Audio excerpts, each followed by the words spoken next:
All right. Welcome, everyone. We apologize for the delay. Thank you all for being here. We've got a packed house in the Centennial Room of the Davey Center, and also for those of you who are tuning in on bluegolds.com. We'll start with some opening remarks from our Director of Athletics, Dan Schumacher, who will introduce our new coach, who will also have an opening statement for you. So members of the media, please just wait until they've both given their statements, and then we'll open up for questions. So without further ado, Dan Schumacher. All righty. I'll get this one.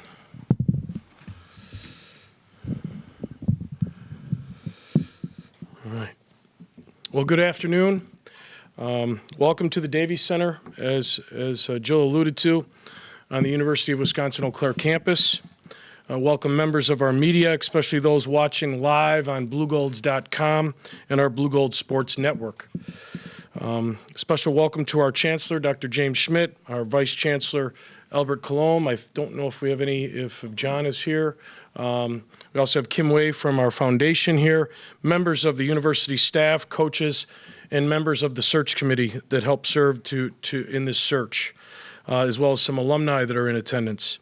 Let me first by saying what a wonderful job, and I want to be very direct and sincere and thankful from the bottom of my heart to the existing staff and the current student athletes. This was a tough time for transition. It was uncertain. It came out of nowhere, but it was a great opportunity for our former head coach, Dan Larson. I can't say enough about our football staff alone. They're a group of great leaders. And during this transition, the program was led by our interim head coach, Matt Ebner.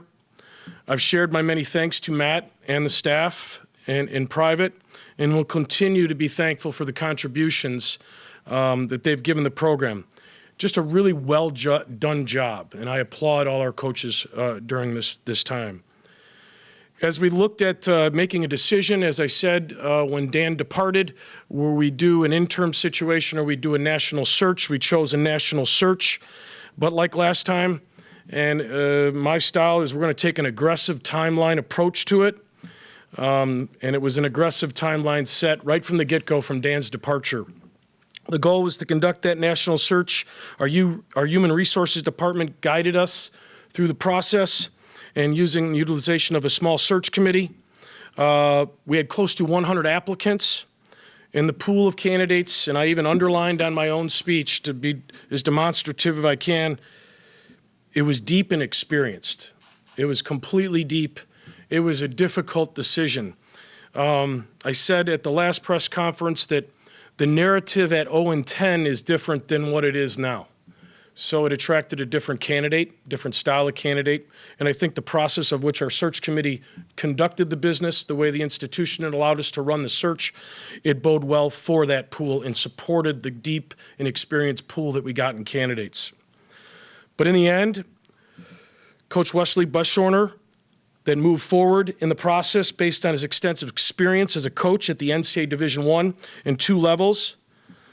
He did that with the question of being only a Division I and Division II guy coming to a Division III school, but he articulated his knowledge and the respect for Division III as his brother is in attendance, which was a Division III player himself, and he watched firsthand what Division III athletics was down at Simpson College. Wesley brought a certain offensive skill set that I was looking for particularly, and an offensive energy that I felt our program needed at this particular time. I also felt that skill set would start to move us forward. Coach Ebner's defense, while did a great job this year, we needed to match that energy, match that scheme, and match that offensive skill set to the defensive skill set. So the offensive part of the ball came forward in our search process, all the while making sure that we complemented the existing staff. So today, I'd like to welcome Wesley, his wife Kiki, their sons Burke, Rhett, and Troy, who are not here, right? Nope. You wouldn't be able to miss them, right? No. And it's a great day to be a Blue Gold today, and we welcome Wesley and his family into the Blue Gold family. Ladies and gentlemen, the 17th head coach in Blue Gold football history, head coach Wesley Beschorner.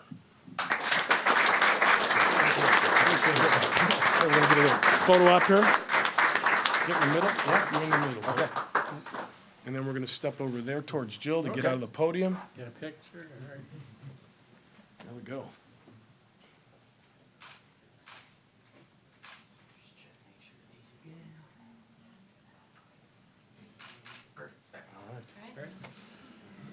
I will add before he gets his comments, ironically, it's just ironic, he wore number 17 at South Dakota in his playing days. Yep. So 17th coach in history, number 17's at the podium.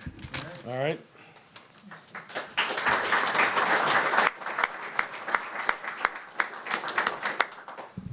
Thank you very much. Thank you, everyone, for coming. I really appreciate it. It's a packed house in here and getting a little warm.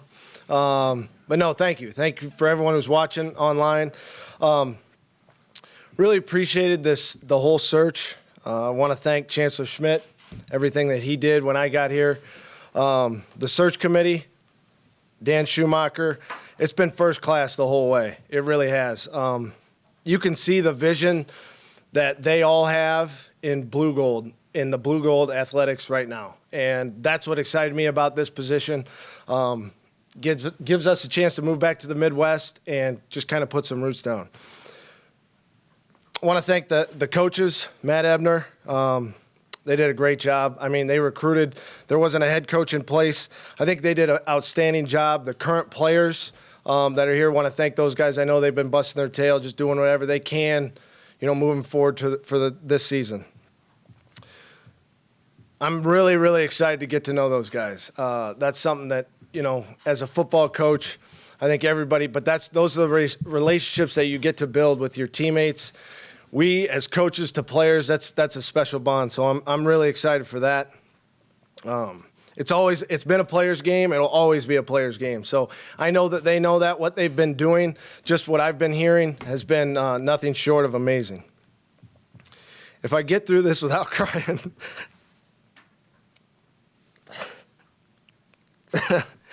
it'll be hard. I already started. I want to thank my wife,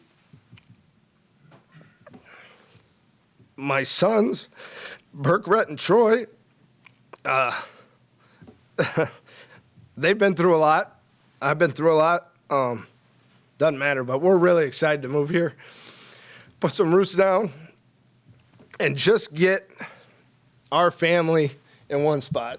So I want to thank my wife. I knew that would happen. Still got to get a picture. Yeah, right?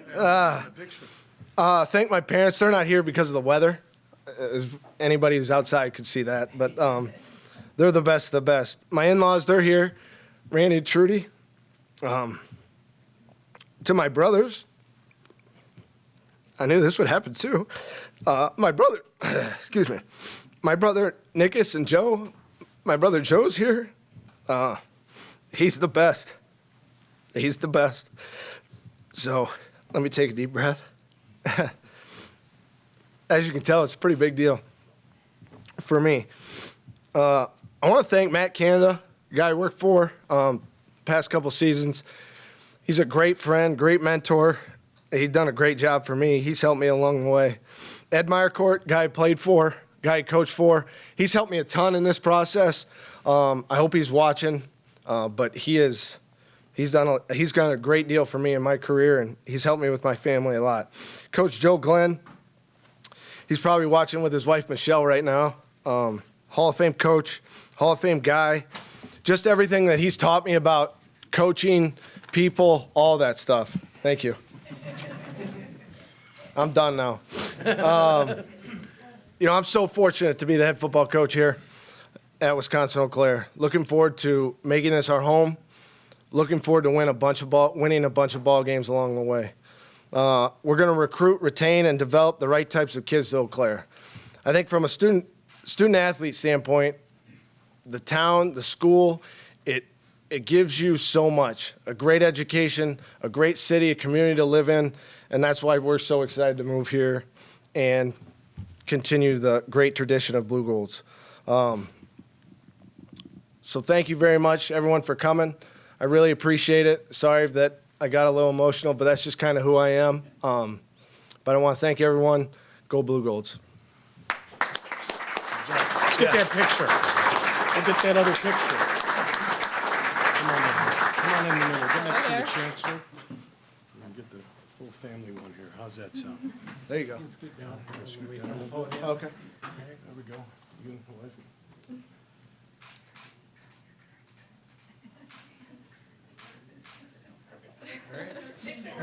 I gotta fix the curtain. The women in the back are yelling at me. yeah. All right. You gotta take it again, man. And let's scoot this way then. Get everybody in the black. Okay, someone's stepping on. That's me. Oh, it's you.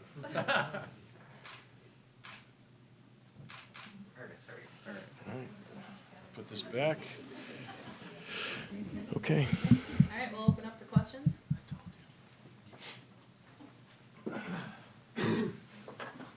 Coach, Jack Good's from the Telegram.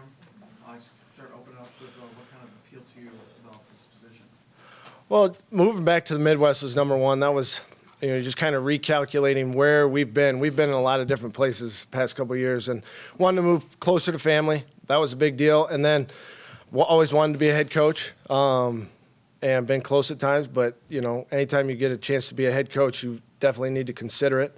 I think where this search process and the hiring process started going, it really attracted me was just kind of seeing the vision that everybody had within the program, within the whole athletic department. That got me really excited. I was talking to her or my wife, when I came back, I was like, I can see why they're going to be really good here. And, it's obviously it's my job, the player's job, and the assistant coach's job to make sure that happens. So I think you can see what's going on in a lot of different ways, and we're excited to get it started.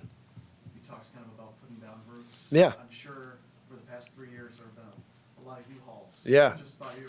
Yep. Positions-wise, how difficult has that been, and just how excited are you? Yeah, football coaching can be where you're moving a lot. But no, we're just excited to be here and kind of establish a sense of home for a while and put our roots down. And really, as you do that, I think you can just immerse yourself in the community and try and help these players win as many games as we possibly can.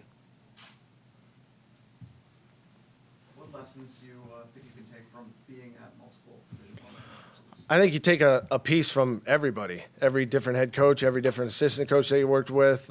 Doesn't matter, every different athletic department. So I think you take a piece and you kind of try and make it your own and mold it into what you believe and what you've been looking or trying to do your entire career if you want to be a head coach. Justice? Way back here, CC. Yeah. What have you known about the WIAC, just from an outside of what you've heard about this conference? Well, it's one of the best, if not the best, in all Division III football. There's no question about that. Obviously, you have perennial powers year in and year out. My brother played here in 1997, 98. He played against Whitewater in the quarterfinals, had like 20 tackles. So I've been to those games. Who's counting? Yeah, who's counting? I was. But anyway, no, I know a lot about it. Got a lot of friends that have either coached in this league, guys that I know that are currently coaching in this league, and it's a tough conference. And excited to get going and excited to start watching some film on other teams. How much do you know about the roster you're inheriting? I know a little bit. I've been trying to research it as much as I can. Recognize names from my time at South Dakota. Recognize a lot of the names that are on the roster. Just want to get to know those kids individually. I want to put a face to a name and then just start to get to know them, and create those personal connections that you can as a football coach. Dan touched a little bit about your offensive mindset that he liked the direction you were going. I guess what kind of is your philosophy on that side of the ball that you want to kind of establish? That's a great – get the best player the ball. And honestly, we want to be balanced in everything that we do, but really trying to utilize the athletes that we have on the roster and guys that are coming in and however we can get them the football. But we want to utilize as much personnel and different people as we possibly can. So it'll be fun. I'm excited to get to know these guys and see them on film and just kind of get to know their personalities so they can help us win some games. You as a quarterback. Yeah. Obviously a connection there too. What do you can bring from that position quarterbacks? Well, you want him to be the toughest guy, so no, I'm excited to get to know all the quarterbacks and develop them, and I'm sure that they've, what they've been doing so far, I've only heard good things. So excited to get to know them and trying to utilize their best assets the best way I can. Is the plan then to retain the entire assistant staff? Yeah, right now I've talked with a lot of the coaches, and I think it's just kind of I'm gonna get back here in the next couple days, and we're just gonna continue to try and do a great job of working through what they've already done and developing kind of our mindset together to see where we can do to have a successful program. What kind of adjustments do you think there are to becoming a head coach? There's a lot. I've talked to a lot of guys already. There's going to be a lot. So, like drinking water from a fire hydrant, I think. So, we'll figure it out along the way. I know there's great coaches here already that have, and Dan and Chancellor Schmidt have done a great job. The other coaches on staff, I think they're more than willing to help. So, I'm excited to get that process going. How much do you think that Midwest, you being from the Midwest, will help you maybe on the recruiting trail as well? Being able to Yeah, I hope a lot. I do. I hope a lot. I think, obviously the high school football in Wisconsin is really, really good. Minnesota, Illinois, Iowa, all those, the surrounding states, it's good, hardworking football players that, they compete at a high level, and it doesn't matter what level. They're trying to win games, and they're trying to do whatever they can to help one another. And that's what I really appreciate about, being from here. And I think getting to know these guys, that's what's going to really show. how much do you feel like you're going to have to play catch up at this point to get there, or do you think that obviously what the staff has been doing too? I think, everything that I've heard from what the staff has done is they've been doing a great job. So I think just getting here, understanding where we're at, and you're going to have to recalculate real fast on what's going on. But, our goals are not going to be they're not going to be diminished because I got here a little bit later. We're going to increase them. I mean, from a player standpoint, I know where the players think, or I have an idea of what they're thinking because I was in the same shoes they've been in. So I do not want to deter that at all. I want to get on. It's a player's game, so I want to be there so I can help them. That's my job. It's to help the players and help develop them any way that I know how and help them graduate with a great degree. Do you have any other questions for Coach? Any Talked questions? talked a little bit in the past about just the progress this program has made. Mhm. Is this something I'm sure that you've looked into while applying for the position? Where do you kind of Absolutely. I mean, you can see it on campus from buildings that they're building, from just the infrastructure of the staffing that they have. I think you can tell that they're doing whatever they can to help these student athletes. And really that's what it's about. Like I said, it's a player's game. And that's every sport, but it's trying to help these young men that are on the football team have their best experience they can playing college football. And you can see that they're doing that from all different levels, whether it's in academics, from community. It's really impressive. Kind of just a basic question. Can you say your last name again? So we, Yeah. we don't- Yeah, it's just like it's spelled. Oh, no, I'm just kidding. It's Beschorner. Beschorner. Yep. I was struggling with that. Yeah, that's all right. Most people do. Do you have any other questions? Any questions for Dan? Yeah, I've got a couple. Thank you. Just for you, what kind of appealed to you as a candidate for this, your perspective? Well, the energy was great. I'm not exactly a quiet guy. And, my emotions, I think, are always on my sleeve. I'm very direct. I ask those type of questions to lead into during the candidates, and especially my one-on-one meetings with the finalists to really fish that out.